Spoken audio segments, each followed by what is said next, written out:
The efficiency and effectiveness of just about every rail passenger system is only as good as its central train station.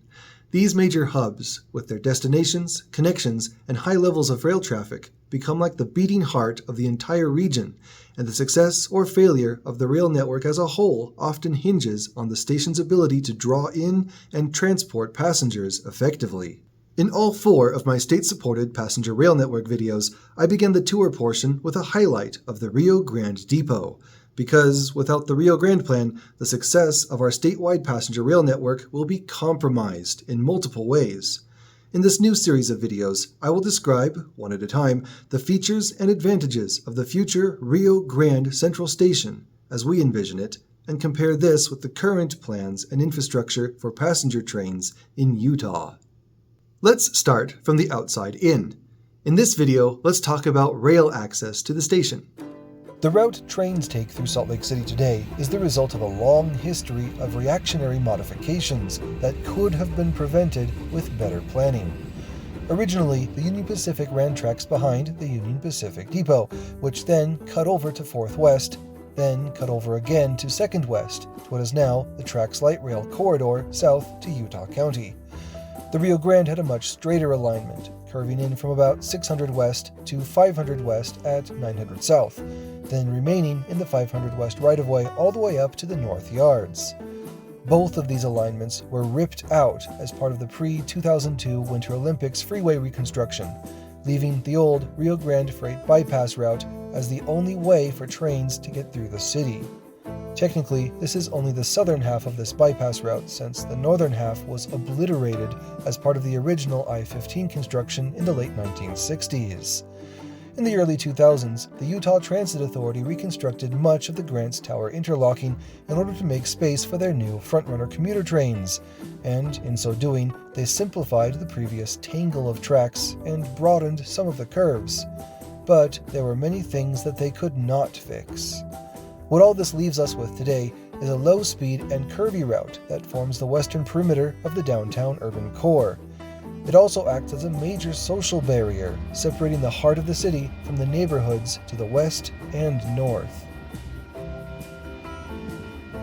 Starting at the 1300 South Bridge, the Union Pacific Yard leads and the UTA South Salt Lake siding consolidate into 2 tracks for the Union Pacific and only 1 track for UTA.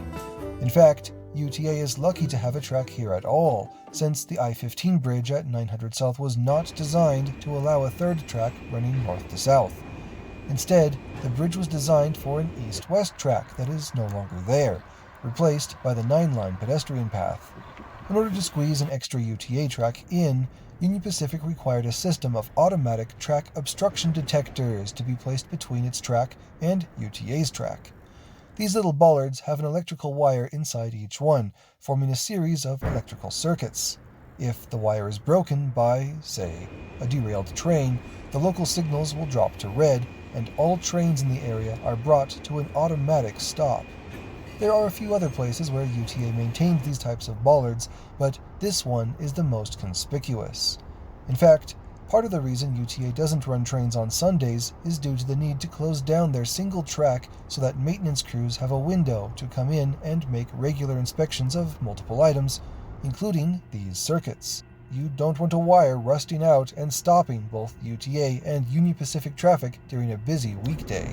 On the other side of the tracks, you will find this column from the freeway bridge and this bungalow that controls the crossing arms.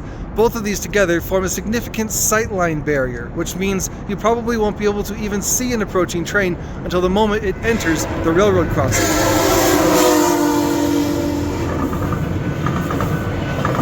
Thankfully, Salt Lake City has installed crossing arms for both cars and the pedestrians on the local 9-line trail, which means that from a legal requirements perspective, this crossing is considered safe. But that assumption depends on everyone following the law all the time. The only bright side to this is that, in order to add a second track for UTA, UDOT would need to completely replace this freeway bridge with something that meets current sight distance requirements.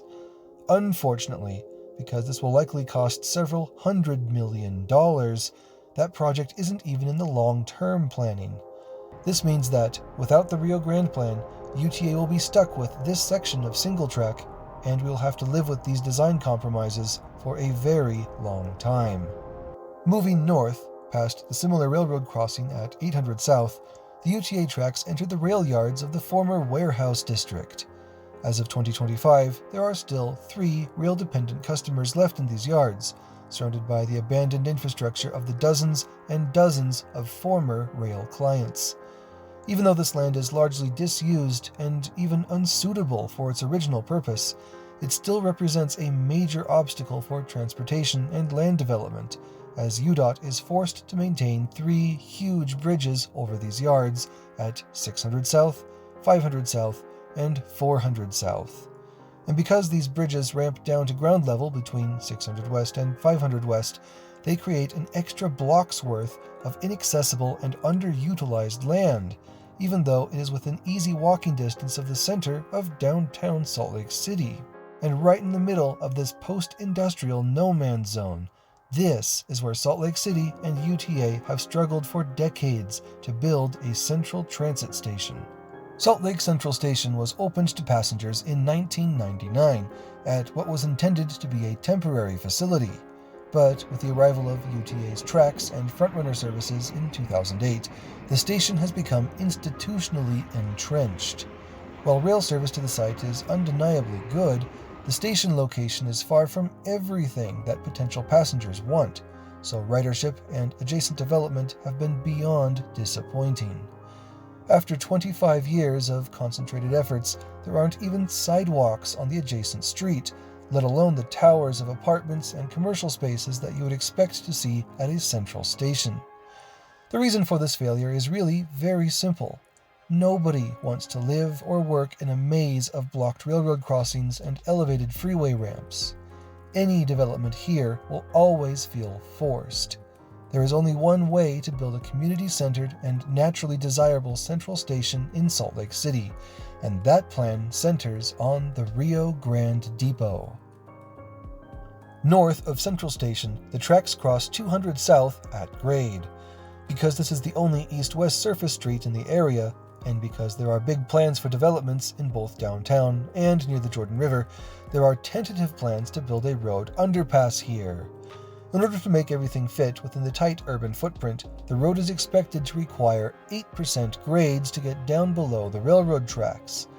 This is so steep that it is considered inaccessible by the Americans with Disabilities Act, and so all pedestrian traffic is expected to be redirected to an elevated pedestrian bridge, similar to the one recently finished at 300 North.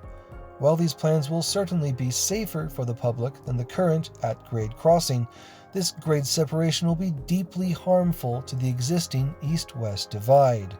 While trains may block traffic from time to time, the pedestrian bridge will pose a permanent deterrent to anyone who dislikes climbing 45 steps up and 45 steps down every time they want to cross the tracks.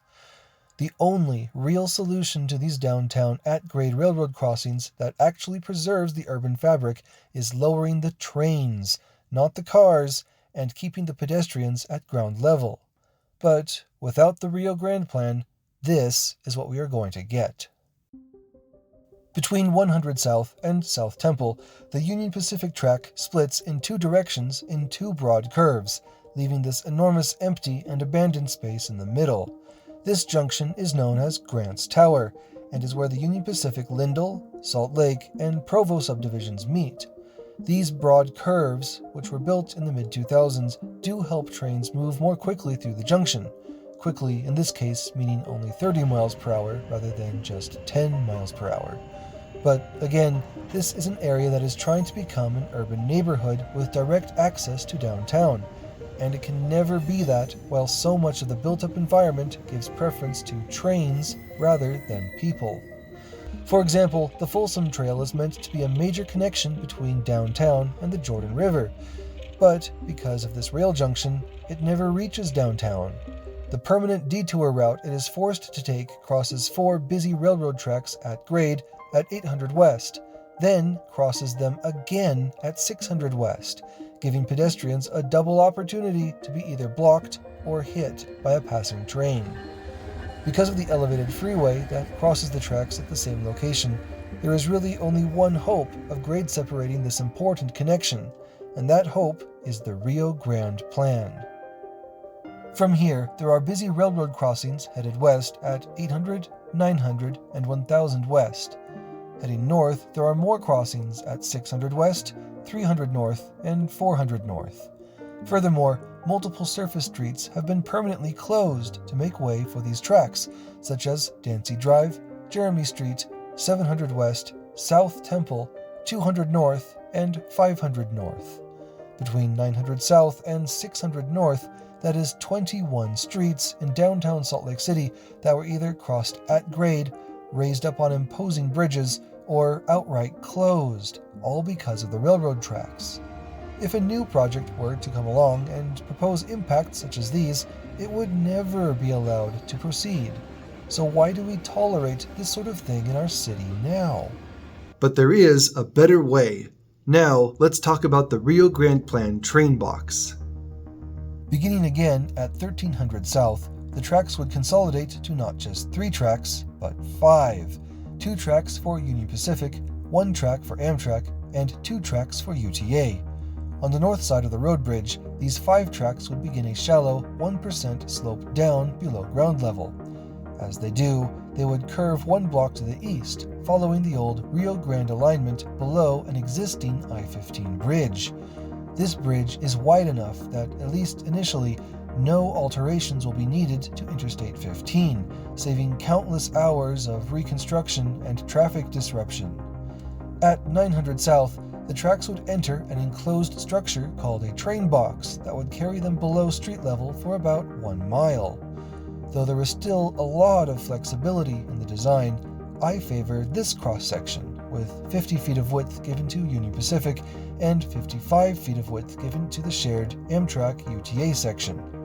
This would make the Union Pacific side exactly as wide as the successful train boxes in Reno, Nevada and Long Beach, California. Whether Union Pacific wants 2 or 3 tracks in this space is up to them, but there is space for 3. Similarly, the 55-foot wide section for Amtrak and UTA matches the dimensions of this train box in Toronto, Canada, which carries 4 tracks.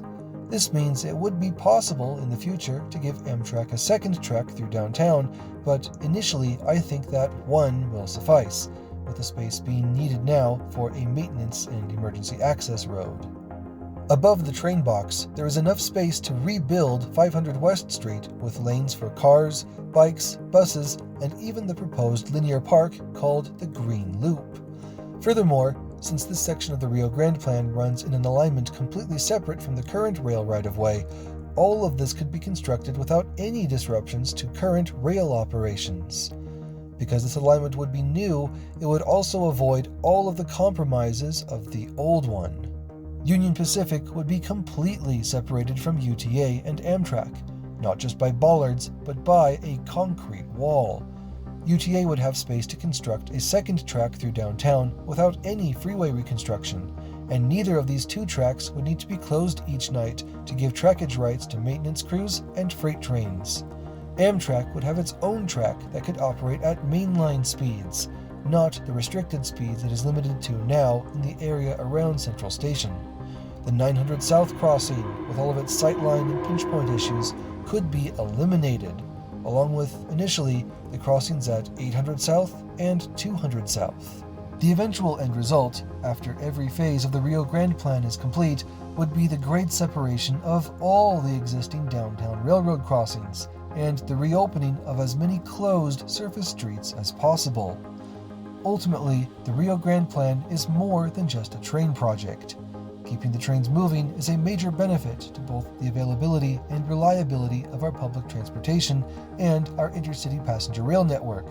But the benefits go far beyond that.